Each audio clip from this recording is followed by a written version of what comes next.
Emotions Matter. Brought to you by Emaww.com. That's EMAWW.com. Your solution for emotional intelligence.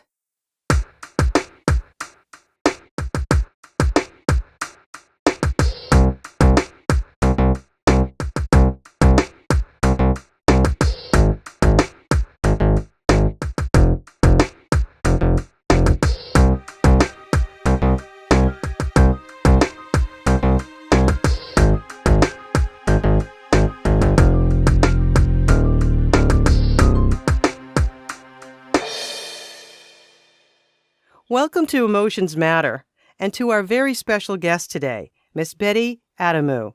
She is a British game, research, and IT entrepreneur of Greek heritage, and she's based in the United Kingdom. She is the co-developer of digital games for online research as a replacement for the traditional survey, inventor of research methodology, research games, and an award-winning innovator and entrepreneur. She is the CEO, founder, and chief research game designer of award-winning research company Research Through Gaming Ltd., or RTG. Since the inception of RTG, Betty has been frequently named as a pioneer of game-based research, a researcher of influence, a thought leader, research innovator, revolutionary, and most recently, one of the 7 females shaping the future of market research. Good morning, Betty. We're so pleased to have you with us today. Hi, Monique. Thank you. I'm really delighted to be speaking to you, and thank you for the very kind introduction. And yeah, well, it's close to evening here. This is the beauty of technology and being across a big ocean here. So it's about 6:30 for me now. Oh, okay. Yes. But good morning to you. Yes, the time difference does make a difference in our greetings. I understand. So tell me, you have so many accomplishments at this point in your life. A lot of people might be wondering, well, how did she do it? What's her secret? How did she get there? Well, Monique, I received this question from you. You kindly sent me them yesterday, as you know, and I have to say I was up for quite a bit of the night trying to think about how do I answer this, because I don't have a secret. I'm not going to be one of these people that tell you that I get up at 6 a.m. and I go for a run and then I drink juiced kale or whatever it might be. I don't do any of that, but definitely, I have a story, I guess you could say, how I grew up and the people that shaped my life, that kind of made me the way I am. So I don't know if your listeners want to hear a story instead of a secret, but certainly I'm happy to share some of the things that kind of helped pave the way, if you like. Yeah, well, I think that would be really helpful, because I think it'll help people be able to identify within their own lives perhaps possible paths that they can take by simply listening to your story and your awareness of that. Yeah, sure. Well, I hope so too. Well, I think we can say, well, it started when I was born. No, I'm kidding. I think having a very strong figure in my mother really helped. My mum, I grew up in a very non-traditional family. My mum went out to work and my dad was at home. Now, for a Greek family, this is, relatively unheard of. So I always saw my mum being very strong, working very hard.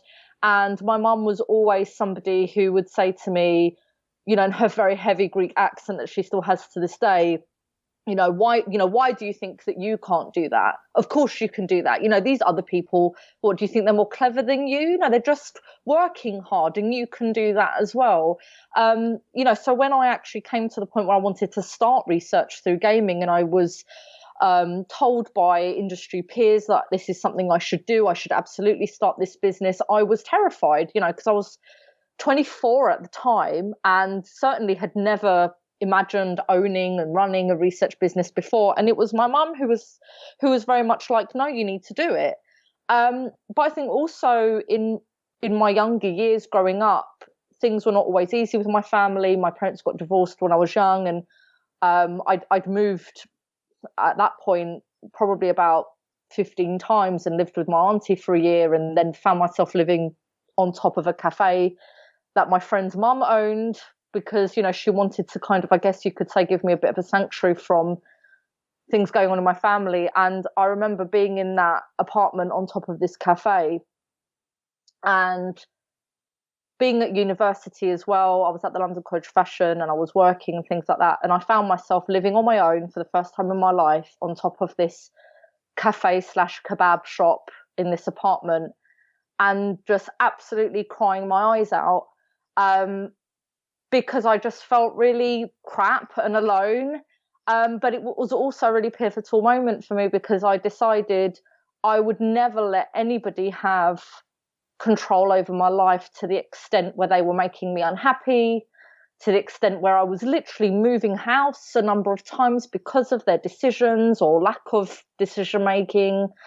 And I just thought, you know, I really have to make something of myself. I mean, I was already quite a grafter at heart and very creative and like to experiment with lots of different things. But I think it was really that moment and the support of my friends, who I couldn't have done anything without, that just kind of made me go, right, I need to just remove myself from this situation as much as possible. And it was almost like working really hard and achieving as much as I could was a ticket, you know, this golden ticket to get away from all that awfulness, you know, growing up.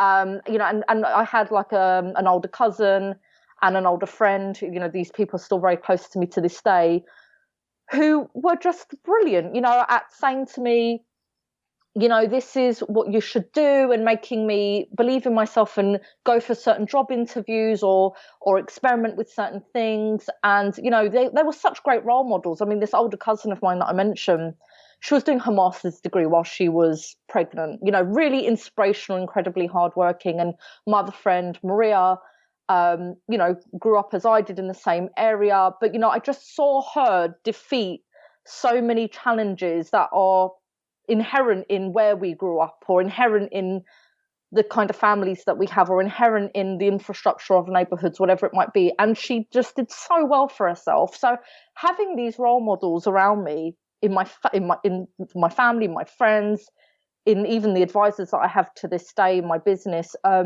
just kind of really made me much more confident in myself and my abilities. And I think it's all of that.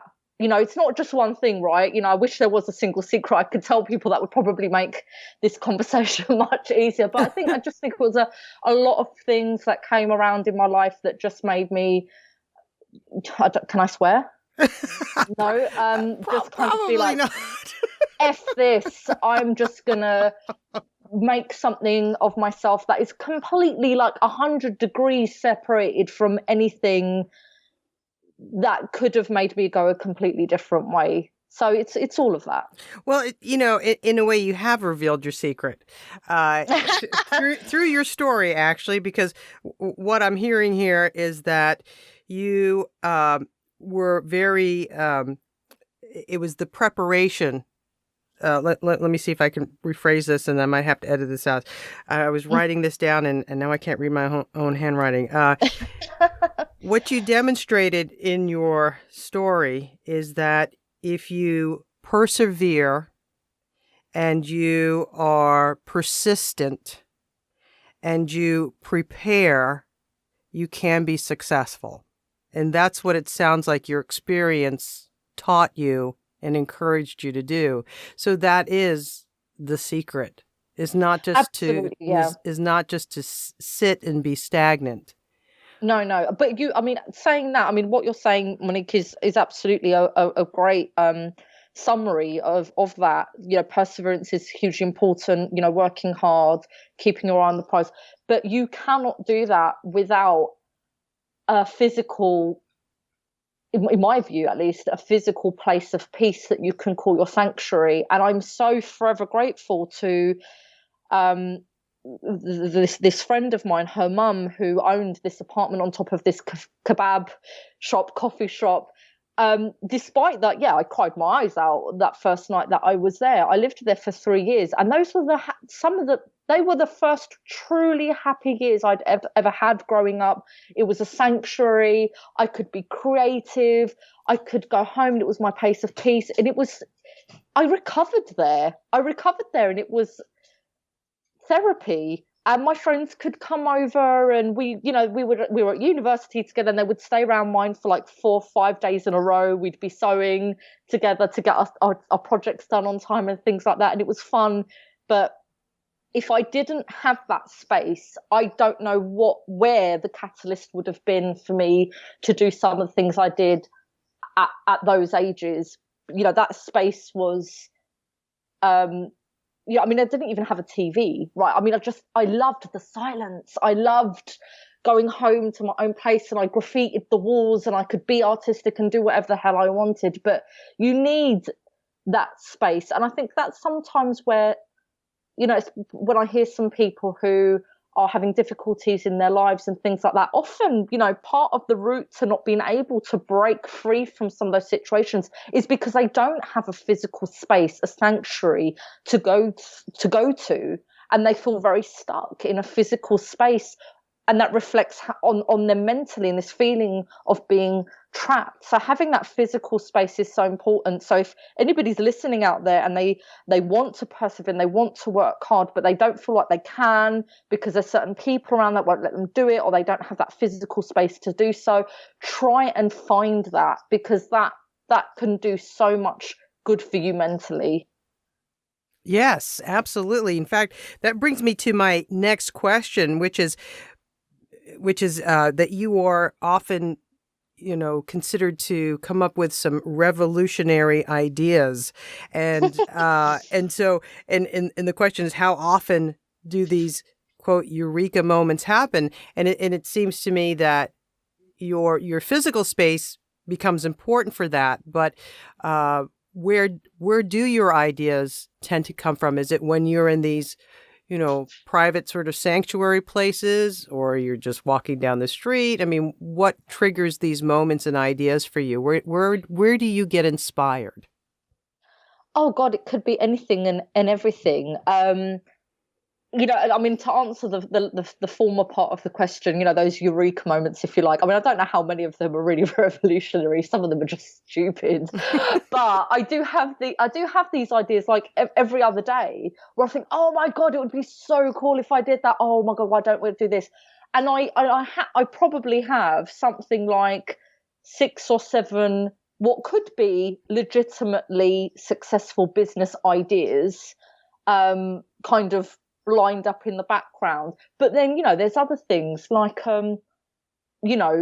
like I had some white faux leather PVC that I saved from my university days, and decided to spray paint on it and make a cushion, and make tables, or like make lights or whatever. It can be things around my home, or it could be things that I think are funny, like I've been very into The Walking Dead, and this is just one of my daft ideas. I was just sitting there telling my husband, because I think I'm hilarious, right? So I'm telling him because I think he's going to laugh. How funny would it be if you did like this fake Airbnb for The Walking Dead? Because in The Walking Dead there's these different kind of areas, because it's a post-apocalyptic world, and people are trying to create different civilizations and get themselves up and running again in this zombie apocalypse. So you have all these different, let's call them kingdoms, that are trying to work together collaboratively so they all benefit from shelter and food and energy, or whatever it might be. And I just thought it was hilarious. Like, oh, would it be so fun if you did like an Airbnb? Like you can go and visit that place, and they would have certain crops growing, but you would give them like a really bad review because of this certain bad character that comes and steals all their stuff. Of course I don't want to give anybody any spoilers, but these ideas, whether they're trying to be funny or trying to be like real serious businesses, I have them all the time. And one of my most recent ones is more in line with your work, Monique, because my husband is a filmmaker and we've spoken to and are friends with so many actors and voiceover actors. And I've been so, like, I guess you could say, moved by some of the stories I hear from these actors who are really having a tough time in a very competitive market trying to get work. And just how sometimes they're treated by some agents. And so I thought, wouldn't it be cool if we could have like an agent review app so that actors can review agents, which is something that doesn't exist, which solves a problem, which would save tons of times for actors who want to find a new agent but need to have unbiased reviews on different agents, because of course if you go online, you know, you're only going to read positive stuff about a particular agency, and you know, solve what is a huge issue for thousands upon thousands of actors around the world in that way. So these ideas that I have, sometimes they're born from problem solving, or just because I'm interested in something, or I'm trying to be funny or whatever. But you know, the struggle is, of course, there are only so many hours in the day, right? And you know, you need to, like many creative people, balance, you know, a million ideas a minute with actually doing something that pays the bills so you can eat, because that's really important. And so, you know, I tend to kind of write a list of stuff, like a hobby to-do list or an ideas to-do list. Like I have these other to-do lists, so when I have some downtime I can explore these other things. But you know, ultimately, of course, my focus is research for gaming, and that is what I really love doing. Well, on that note, tell us about the video games that you produce. I'm sure there's several people who are not aware of what gamification really is and how you have used that to replace these traditional surveys. Tell us a little bit more about that. Yeah, sure. Okay, so if you've ever taken part in an online survey, you are likely to agree that they are quite a chore to do. They can often be long, a little bit boring, or very boring in some cases.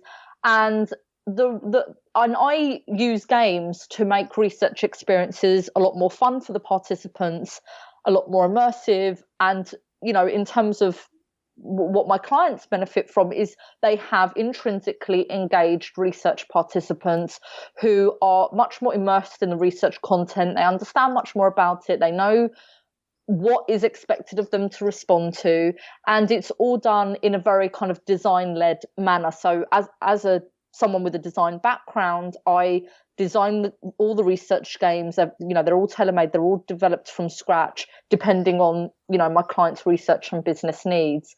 But you know, there's two different types of using games for research, and it's this umbrella term that I use called game-based research methods. So you can gamify an existing, like, traditional looking online survey, or you can do what I do, which is develop a fully fledged game that is used for research purposes.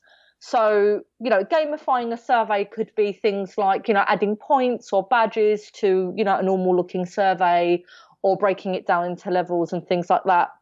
Whereas the games that I often make, you know, are much more, you know, that they don't just take the superficial elements of games. You know, they take everything else that is important to a game. So, you know, the use, for example, of music and sound effects, the use of avatars, the use of characterization, and storylines and personalization, and good user experience in general, as well as kind of inherently interesting rewards, or achievements and things like that would engage a particular type of participant, obviously depending who we're aiming at. So yeah, there's two different types of kind of game-based research methods there. But actually, this is something that the research industry as a whole is just getting to grips with. In fact, a lot of the work that I get hired to do is to speak to professionals and students to teach the differences between gamification and fully fledged games for research, because of course, not only is the look and feel very different, and the design processes, of the researcher as the maker, as the designer, but also that impacts the way someone will interact with that medium and the data that comes out on the other side. So the opinion data, or whatever it might be, that is garnered from those participants will be hugely different from a research game to a survey that's been gamified. And that's really what's so important. I mean, after all, Monique, there's no point in us talking about these very engaging research methods. Ultimately, it's about the data that you get. So it's very important that people understand that there is going to be a difference in the kinds of data that you'll get, indeed in the data quality that you'll get, between not only all different types of research methodologies out there, but again, between gamified surveys and research games. Oh, this is really fascinating. This actually brings me directly into the next question here. And is there a method, you think, that could be used in acquiring data about how people feel or the emotions people feel? Is there a way to actually create a game survey that allows us to, get the data for that? Yeah, absolutely. But again, it depends on what you're looking for. If you're trying to understand, for example, how a particular person might feel in certain situations and scenarios, you can recreate those kind of scenarios and situations in a game environment and watch how people behave and try to understand their mindset through maybe the actions that they're taking in a virtual environment, how long it takes them to make certain decisions or actions, what they say in response to certain questions. All of these things can be garnered through a digital research game environment where, you're setting up a relevant scenario. I mean, one really great example that I'd like to share if we have time is a few years ago I developed with my team two research games that were connected. One was called Tessa Undercover Agents, and the follow-on game was called Dubious. And my client wanted to understand how people perceive they will identify who they are in the future and how they identify who they are in the present day. So, for example, do you use fingerprints to access your laptop? Do you show like a passport when you're going through airport security? All of these kind of things. And one thing that she was very interested in knowing is if somebody lost a kind of primary form of identification and had to use a backup, what would they use? Now, that might sound quite simple, but actually, if you were in that situation, that would be incredibly stressful. I mean, Monique, can you imagine if you're at an airport and you don't have your passport? What would you be willing to do to prove that you are who you are, to get on your flight or to get, back home, whatever it might be? At that time, with such a high level of perhaps frustration, stress, urgency, anxiety, all of these things, would you be willing to give a blood sample? Would you be willing to have an RFID implant so that if you find yourself without your, passport, oh, it's okay, I've got an RFID implant? And actually, are you more susceptible to not question authority and not question maybe the ethics around certain forms of identity if you are feeling those moments of stress and urgency and anxiety because you just want to get through the gates, right? Or you just want to get on your flight? So the game, as a methodology, the game was pivotal in setting up that kind of situation scenario. And yes, we made people feel stressed in the game. The way that I kind of created the music and sound effects, the way that I created the storyline, even the color palette, the use of fonts, all of these things contributed to those feelings of stress and anxiety. And as a researcher, this placed me in a very tricky ethical position, right? Because I don't want to make my participants feel stressed. I want them to feel good, and I want them to feel joy taking part in research. I want them to feel that they've had an interesting experience. I don't want them to feel stressed. But if you are careful. And if you do explain to your participants at the beginning that they might be placed in different situations and scenarios, we're trying to replicate scenarios to understand how those emotions drive choices. If we give them that transparency, then they are far more comfortable to say, okay, like, I get what you're doing here, and I'm happy to take part. Because, you can play traditional video games and feel really freaking stressed out, and there's no kind of disclaimer, more often than not. But, from a researcher's perspective, you have to balance that, trying to, uncover certain emotions in a very tactful, respectful, and transparent fashion. Ah, yes. Yes. So in other words, you do set out to help trigger certain emotions from the participants for the data process, but you're transparent in that you warn them ahead of time that you're going to have to do this to get the most accurate or believable result out of the data. Is that correct? Yeah, absolutely. I mean, the queries that I get from clients are not necessarily emotion led. I have to say, it's more about they're interested in having participants kind of collaborate on new ideas, do some concept testing, product development. The kind of queries that I get from clients lend themselves to more that kind of research.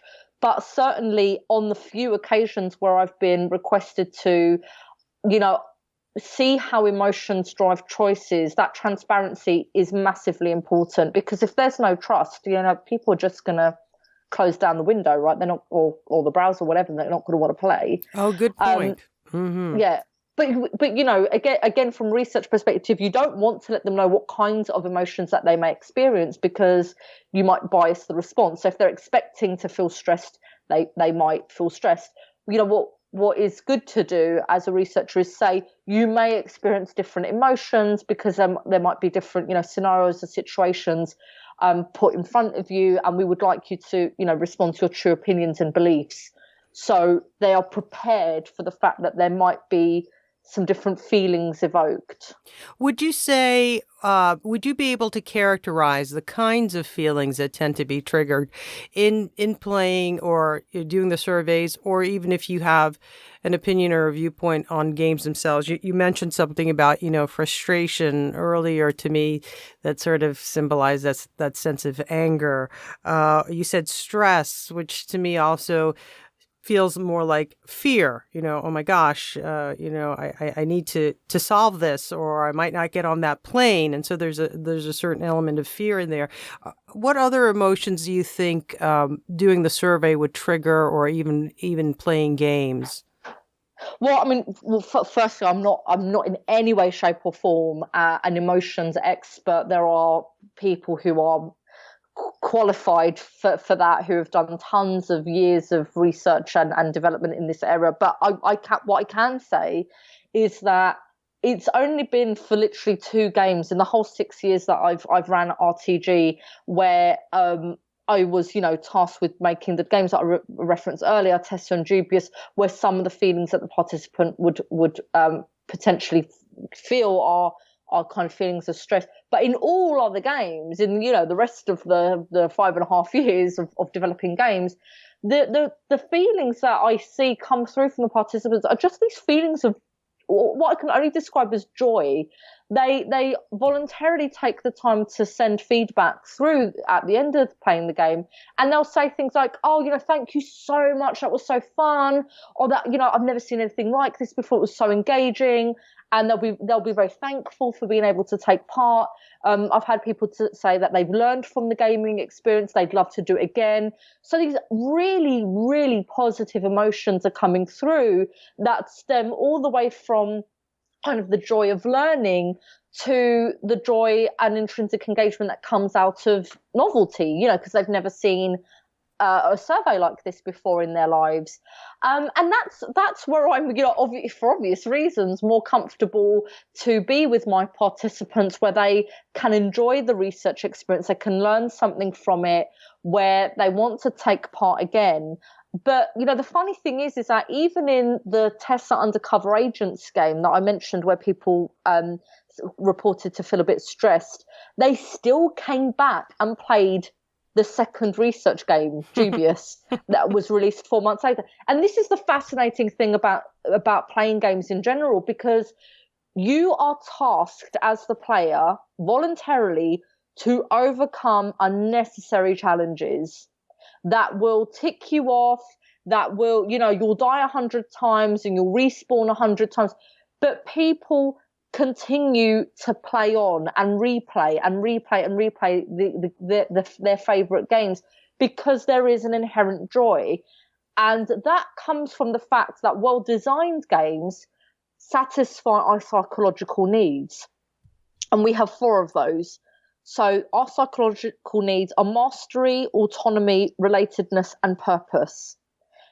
And games tap into those 4 psychological needs through the 4 core ingredients of what makes a game a game. So Monique, any game that you might have played as a child or what you might see your kids play, all games have goals, rules, a feedback system, and an opportunities for autonomy. All games will have that as the 4 basic ingredients. And you can see how those 4 basic game ingredients tap in exactly to our 4 psychological needs. So goals in games taps into our need for mastery, right? So, you're and leveling up. So as you progress in a game, you're developing skill, you're developing confidence, you're learning how to defeat the bigger, badder baddies and Bowsers or whoever it might be. And that taps into your mastery. Of course, games have loads of elements of a collaborative approach, and that helps with those feelings of relatedness. There's room for autonomy in games, and of course that taps into our psychological need for autonomy. So that's why games are so engaging, and it just shows you that how we are built, that we love challenge, but as long as we can see that overcoming those challenges can lead to reward, and whether that's self-improvement, or whether that's something else. And that's really the inherent difference between gamification and games. When you're playing a game, you are intrinsically engaged. You are taking part because your psychological needs are satisfied through a well-designed game, and you are engaged in that way. Whereas gamification, wherever it's applied, a survey or otherwise, relies on extrinsic motivators. If you do this, I will give you a reward. But when you're playing a game, the doing is the reward. That's the key difference. Wonderful. That's really fascinating. That really is fascinating. And and as I listen to you, Betty, you definitely have a strong and natural inclination to teach. I mean, this is your business, but you really have a passion for helping people understand what drives this business, the needs that it satisfies. So I have a question here from a listener. Let's see. It's Jane, and Jane is 24 and she lives in Chicago, and she asks, I'm a girl who loves video games and app developing. Whenever I apply for a job in the field, even if I do get a chance, I feel like I'm always underestimated simply because of my gender. How do I deal with this? I guess, again, putting on your teaching cap here, and being an entrepreneur, in this field and as a woman, which tends to be more male-based, I think. How does a young lady deal with this kind of, gender-based type of occupation? Okay, well, Jane's question is a very important question, and one that probably hundreds, if not hundreds of thousands of young women and older women are asking themselves all around the world, who want to break into not just the games industry, but in different kinds of industries inherent within technology, whether it's, virtual reality or artificial intelligence or whatever it might be. And I've seen women approach this issue in very different ways. So I've seen some women who purposefully slightly alter their first name so it's not clear whether they're female or male. So, for example, Josephine might become Jay, or Joanne might become Joe. So it's not clear what their gender is. Now that might work for them, but I wouldn't do that, because I think actually your gender isn't something to mask or hide. And there are so many games companies and indeed technologies companies out there that are very vocal about their support of women in their workplaces or in the or in their industries at large. There's lots of groups on social media, meetups that support women in technology. So for Jane in particular, and other young women listening, I would say apply to companies that you can see from their website, from their Facebook, or from, you've heard them speak at a conference. Go to those companies that have been vocal about their support of women in their company, apply to them, because you're already halfway there, right? If they're vocal about supporting women and you can see that they are nurturing women in their businesses, apply to those businesses and don't mask your gender. If men don't have to do it, why the hell should we, right? And I would also say, if you find that there are companies that are not responding to you, or whatever, I would say give them the benefit of the doubt. It might not be because you're female. It might be because actually there's somebody else who they have found, whether male or female or genderless or otherwise, who actually perhaps is better skilled or better qualified for the role. But if there is something that tells you that this is actually, you've been rejected for a job, or you haven't even had a chance to have an interview, whatever, and you feel that for whatever reason that's based on your gender, then move on. Because those companies that are turning away people based on their gender or their ethnic background or their age or their disabilities or whatever it might be, they are the businesses that are going to collapse in an era where we are embracing more than ever equality and support of minorities and support of women in technology and all of these wonderful initiatives that we see. Yes, there are some political climates that are making certain things very difficult at the moment and making certain groups very fearful of their futures, on a personal level and in terms of employment. But for those companies that are shunning talent based on things that are really, in my view, irrelevant, then you can trust that karma will come back and bite them in the ass. And you should absolutely, go for businesses that are going to help nurture your development and skill, and you will be much more productive. You will love your job much more with those sorts of companies than with any other. Wonderful advice. Wonderful advice. Yes. Yes. Oh, I hope people think so. I think so. No, it really is. It goes back to your earlier start of being, persistent and persevering through whatever challenges come your way. That it's something to overcome, and that's what builds our character and our strength, and just to stay focused and stay on course. I think that's terrific.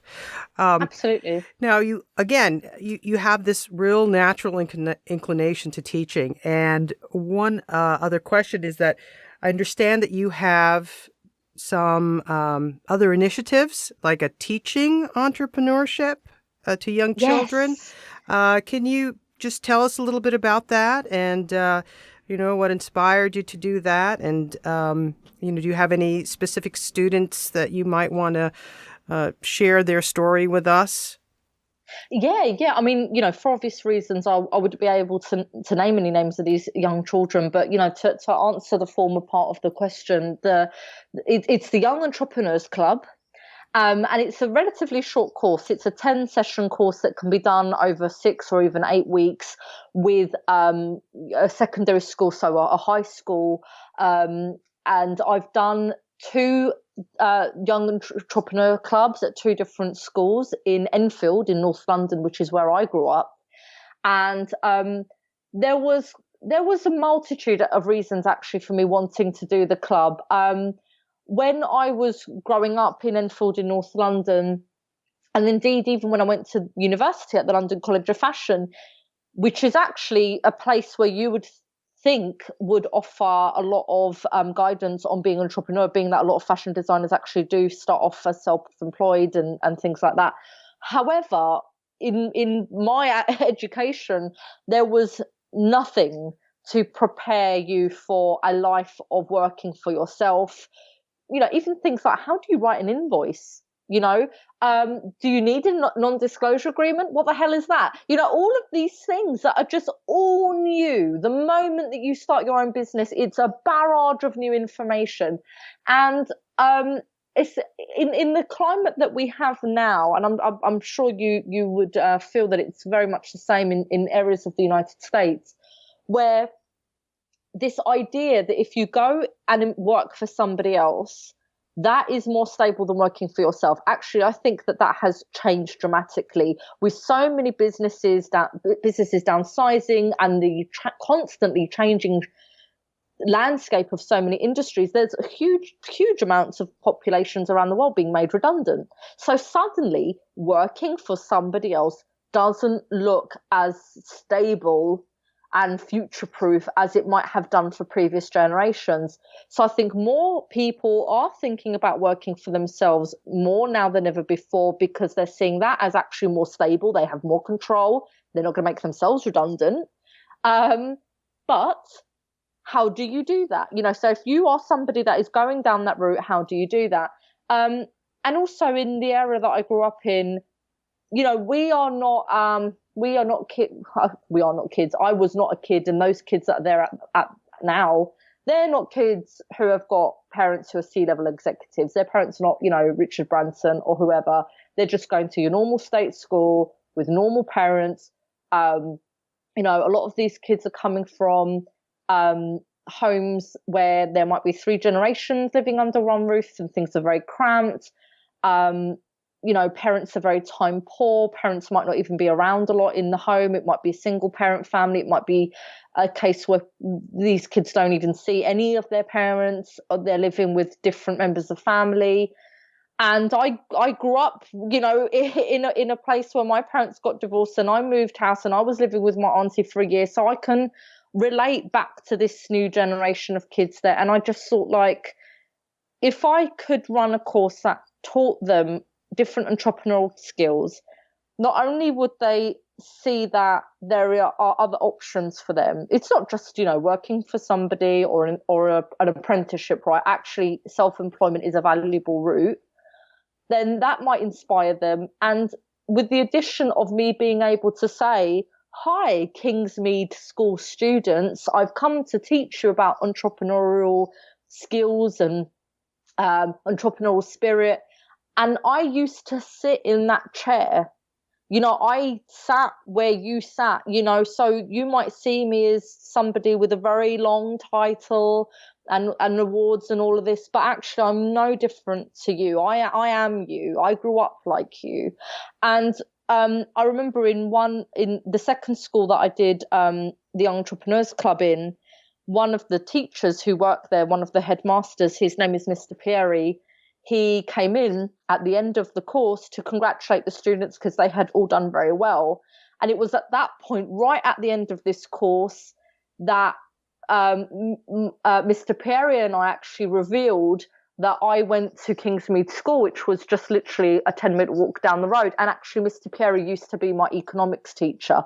That did something for them that, if had I not been a local girl, say, would not have had the same impact, because suddenly they can relate. Suddenly they can be like, oh, I can do that too. I can be someone that can start my own business. I can be someone that can win awards. I can be somebody, right? Because these kids are so ambitious, Monique. I mean, I swear to you, I stood in front of an assembly with these Kingsmead School students, which is where I went to school, and I asked them to stand up. if they, stand up if you want to start your own business in the future. I'm just off the top of my head, like 90% of the kids stood up, right? So they're very, they want to have their own businesses. They're growing up with Justin Bieber's and Kim Kardashian's, and they, love this idea of overnight success with X Factor and The Voice and whatever it is. But there is a gap between understanding how you get there and the graft that it takes. And you wanted an example of a particular student, and one which I hope your listeners will find very funny. So one of the first tasks I do with these children is to draw a picture of themselves as an entrepreneur. And what I see is these young men and women drawing themselves with Lamborghinis in the background and literally in a flurry of dollars. They're in a hurricane of dollars. They're drawing the money signs all around them. They're embodying money. And one particular boy had a diary that on Monday he would drive a Ferrari, on a Tuesday it would be a Lamborghini, and come Friday it would be, riding around in a helicopter. So the ambition is there, but it's all material led. There has not been one time I've seen a student draw themselves as an entrepreneur and reflect in a visual way that they have grown as a person in terms of their learning, their skills, their personal sense of success, being comfortable in terms of their lifestyle in a way that wasn't related to Lamborghinis and Ferraris. But by the end of the course, they draw themselves an entrepreneur again. So they've gone through all these different activities, because it's a gamified course. They go through all these different activities and challenges, and right at the end, they draw themselves again. So we have this kind of before and after visualization, if you like. And now they're drawing themselves in a very different fashion. The dollar signs aren't there. They're drawing themselves with like 100 hands, like trying to balance everything at the same time. Or, one particular boy drew himself like really sad and tired with like big bags, dark circles under his eyes to show how hard he's been working.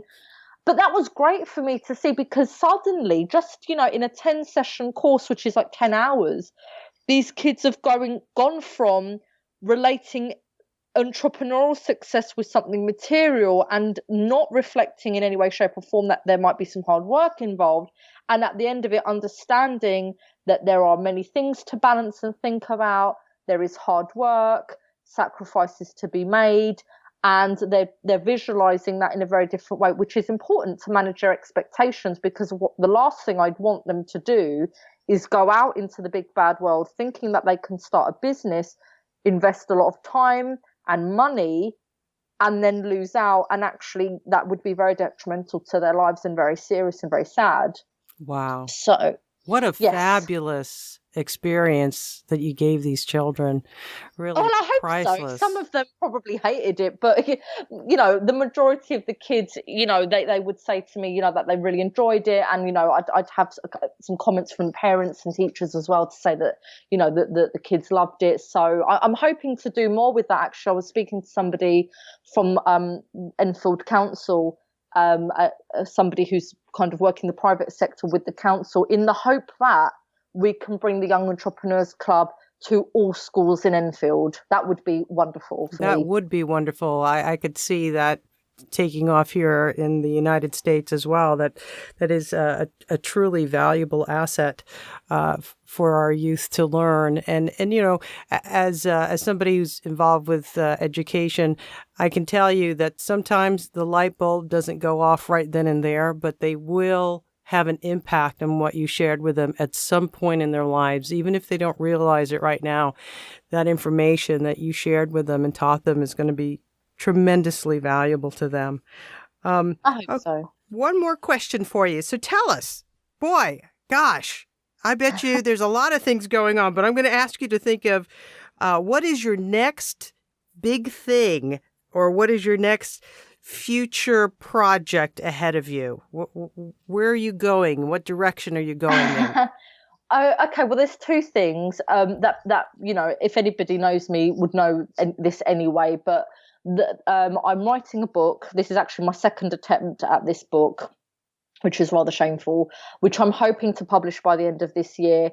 And it's writing about games for research. So the book will be called Placebondance, Making Games for Research. That will not only be a kind of guide on what game-based research methods are, but also, talking about the theory and a how-to guide. So I'm actually going to be, I've written it already, teaching people about the various design processes that you should go through if you are a researcher that's thinking of using these methodologies. So that's one big thing. And then the other thing, which is a big but ongoing thing, is my PhD, which I started just over a year ago. My father passed away last January, and I took an interruption to studies, but I'm picking up my studies actually in a month from now and continue that from there. So it's a part-time PhD. So Monique, in 6 or 7 years, I might come back to you to say, hey, that big thing I told you about, I've actually finished it and I've got my PhD. But those are the two things I'm focusing on at the moment. Well, those are certainly big projects. Neither one of them are small tasks indeed, and even more admirable that you're doing this on top of everything else that you're doing. You've been a true inspiration today, Betty. I think, and I'm hoping that youth and adults can listen to you today and walk away with some new ideas and to take chances and to take risks, to put themselves out there for things that they believe in. And I think that's the key here too, is that everything you've mentioned today were things that you were passionate about. And that's the drive behind, I think, success, is having that connection with it and that satisfaction with what you're doing. So again, Thank you so much for joining us today. Thank you, and the whole team. Thank you. And we will keep tabs on you and find out how things are going for you in the future, and perhaps even invite you back when we have some new things to share. Thank you so much, Monique, and have a lovely afternoon. Thank you so much. And you too. Take care. Bye-bye.